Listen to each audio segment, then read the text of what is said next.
Всем привет! Вы на канале Dasha Models, и сегодня передо мной модель в 43-м масштабе, это Нива. И эту модель я даже не представляю, как построить, ведь внутри коробочки есть только детали в пакетиках, и никакой инструкции, и ничего.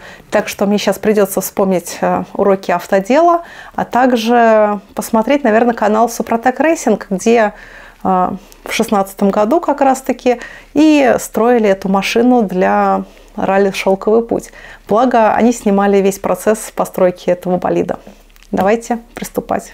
Сборка этой модели была довольно-таки сложная, поскольку у нее не было инструкции. Это набор от маленькой фирмы, которая разрабатывает модели раллийных автомобилей, причем отечественного производства, что довольно-таки редкое явление.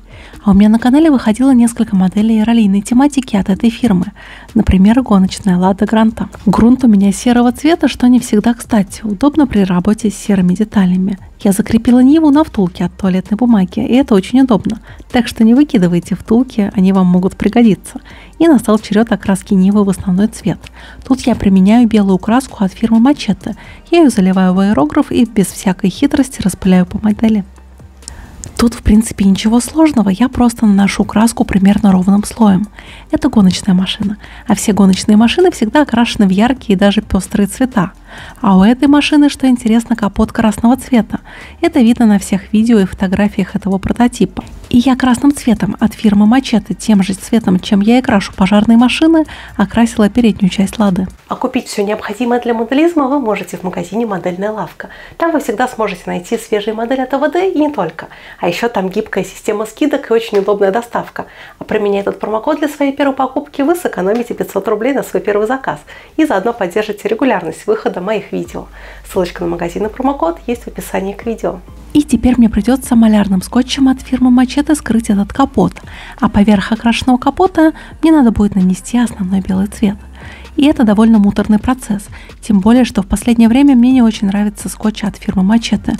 Он недостаточно липкий, он часто отлипает в процессе окраски, и краска иногда попадает под него.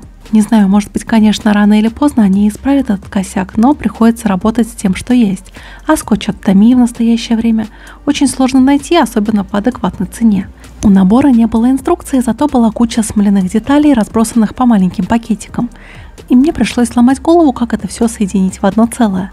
А поскольку у этой модели очень сложная подвеска, и вы в дальнейшем это увидите, я вооружилась записями с RC форума, где, собственно, и был представлен разработчик этой модели. Также я нашла видео на канале Супротек Рейсинг, как создавался этот спорт-прототип. И там поподробнее можно было разглядеть детали конструкции подвески и крепления корпусных деталей. Я окрашиваю кузов Нивы. Обратите внимание, что я крашу белым цветом.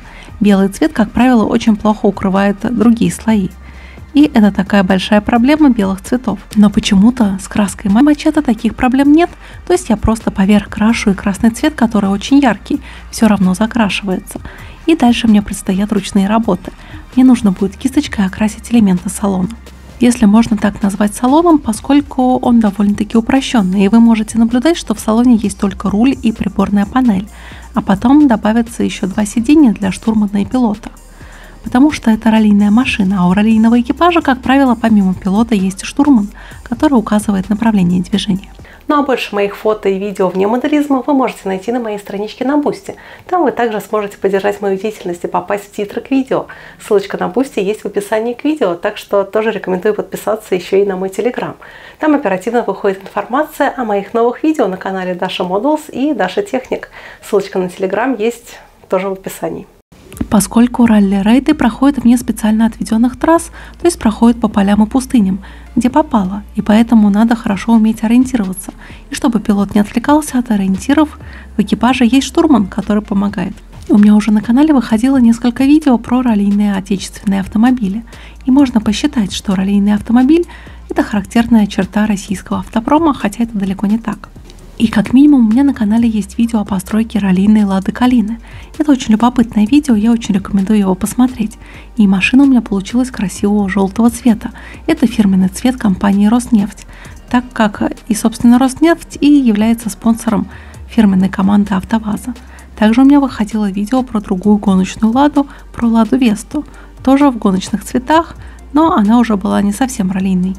А она была предназначена для кроссовых кольцевых гонок, для гонки героев, которая проводится зимой на заснеженном треке. И у меня та модель получилась в насыщенном желтом цвете со спонсором Роснефть. А на данный момент я занимаюсь окраской Лады Нивы гоночной команды Супротек. Это частная команда Супротек, и у нее свои цвета, бело-красные преимущественно. А сейчас я наношу прием-смывку на кузов. Я выделяю небогатый рельеф гоночной машины, в частности решетку на капоте и дверные проемы. И вытираю остатки смывки при помощи тряпочки, смоченной в растворителе. И получается такая чистенькая, но зато очень рельефная модель. И обратите внимание, что тут от серийной Нивы практически ничего и нет. Только может быть передняя облицовка и стекла. И при этом я строю одновременно две таких Лады Нивы в гоночном варианте. Смола – это довольно-таки неприятный материал, и я не рекомендую собирать смоляные модели новичкам. Лучше начать с обычных пластиковых моделей, а эта модель больше подойдет для профессионалов или для любителей ралли.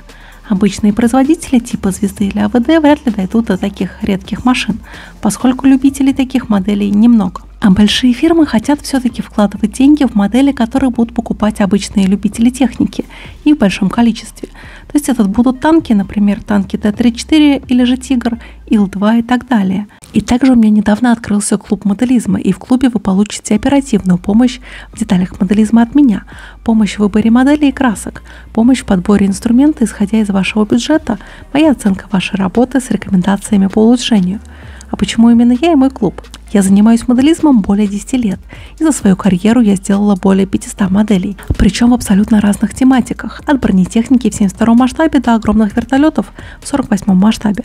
Работала над моделями от разных фирм, от популярной звезды и суперкачественных Менкатаком до экзотичных моделей от мелких мастерских, выполненных в смоле или же 3D-печати. И благодаря блогу о моделизме у меня огромный опыт в применении разной химии, от продукции ведущих испанских и японских фирм до отечественного хардкора типа Акан. Я знаю о моделизме все и почти все. 799 рублей в месяц ты получишь чат со мной, где я оперативно отвечаю на вопросы о моделизме, мои подсказки и консультации, чат с единомышленниками без фриков и случайных людей, участие в рубрике «Я у Даши моделист» вне очереди. И да, рубрика, наверное, возвращается. И ранний доступ к моей Академии моделизма в разработке. Ссылка в описании к видео. А на этих кадрах я работаю над сиденьями раллийной Нивы. И я их покрасила в черный цвет. И теперь я наклею декали, которые будут изображать ремни безопасности. И, собственно, у меня 4 кресла и 2 машины. И теперь я аккуратно наклеиваю декали при помощи обычной воды и немножко при помощи размягчителя декалей от фирмы Major Models. И дальше я поработаю над передней облицовкой Нивы. И я ее предварительно окрасила в черный цвет из аэрографа. И теперь те места, где должны быть фары, то есть отражатели фар, я окрашу алюминиевым маркером от фирмы Gemscale. И, наверное, это наиболее удачный продукт от фирмы Gemscale. И я его рекомендую, поскольку он очень удобный и наносить им алюминиевый цвет довольно приятно. И детали получаются яркими. Также поработаю над повторителем поворота. Я предварительно окрашиваю в черный цвет посадочные места. И также окрашиваю распылители света в алюминиевый цвет. Я окрашу черным цветом также трубу глушителя, которая выведена в сторону. И это не очень элегантно сделано. Но это же спорт-прототип, а не серийная машина. И тут особо, я так понимаю, не до элегантности. А поскольку это гоночная машина, то на ней очень много наклеек спонсоров. А главный спонсор – это, конечно же, Супротек. Супротек – это производитель химии для автомобилей. Я переношу декали на свои места.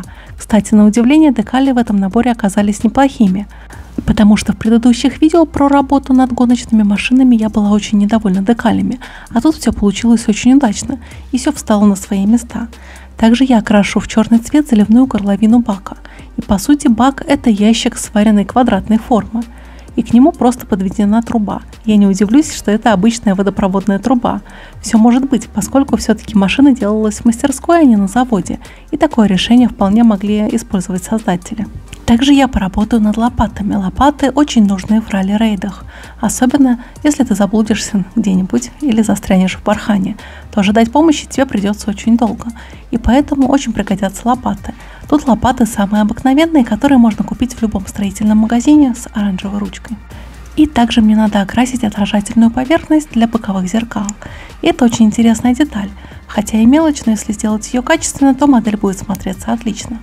И также я поработаю над эмблемой болида. И обратите внимание, что тут нестандартная лада, а надпись, которую я не разобрала, поскольку деталь очень мелкая, и тем не менее я ее выделю, и выделю ее рельеф, чтобы она смотрелась интересно. И также я поработаю над шинами. У шин есть характерные надписи на боковинках, и их мне надо выделить сухой кистью.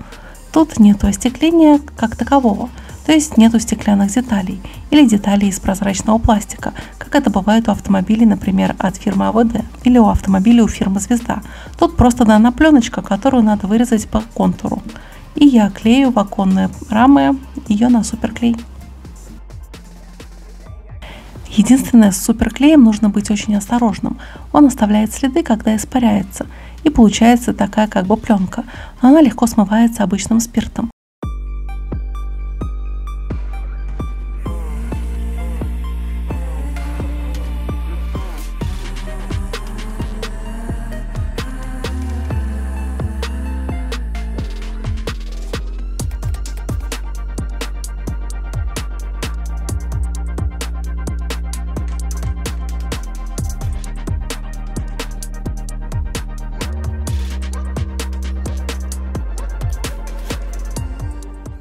Обратите внимание, что ручки тут выполнены отдельными деталями, фототравлениями. То есть они очень тонкие. И я их приклеила на кузов и прямо на месте окрашиваю. Я решила сделать это так, поскольку боялась, что когда буду красить эту деталь отдельно из аэрографа, она может просто потеряться. И тут я снова поработаю над эмблемой. Я выделю серебрянкой выступающие части. Теперь я поработаю над повторителями поворота. Я их окрашу красками по стеклу. В наборе были готовые задние фонари, и над ними не надо было вообще никак работать. Это, наверное, единственная простая часть этой машины. Тут надо было просто проклеить посадочное место для задних фар и просто их установить. И вообще эта модель очень сложная. Я думаю, что даже редкие профессионалы смогут собрать эту модель. Модель очень на любителя. А выпускаются эти модели очень ограниченным тиражом. Я думаю, что не больше 100 штук, а скорее всего даже меньше. И распространяются они через RC-форум. Это такой знаменитый форум для коллекционеров масштабных моделей. Я рекомендую туда заглянуть, может быть, вы для себя там что-то найдете. Там идут обсуждения как коллекционных моделей, также и журнальных моделей, модели от АВД и бесконечных моделей от костромских товарищей.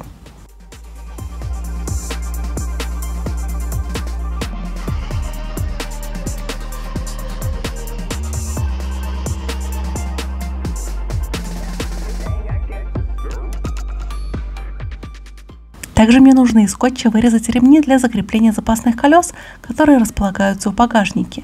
Я сымитирую ремни при помощи модельного скотча. Они, кстати, такого же примерно желтого цвета, так что это очень удобно, не нужно ничего красить. И это было очень интересное и тяжелое путешествие в мир моделей из смолы, мир моделей машин для ралли-рейдов. Понимаю, что все любят танки и самолеты. Раллийная тема мне тоже интересна. Тем более у нас богатая раллийная история, тот же КамАЗ Мастер. И у меня, кстати, выходило видео про сборку модели КамАЗ Мастер в 35-м масштабе. Это была довольно эпичная стройка. И вот такая модель у меня получилась. И по мне результат получился довольно-таки приличный, с учетом того, что это довольно сложная модель. Тут было много нюансов, и по сути я делала эту модель по 3D-рендерам и чертежам. И в принципе результатом я довольна.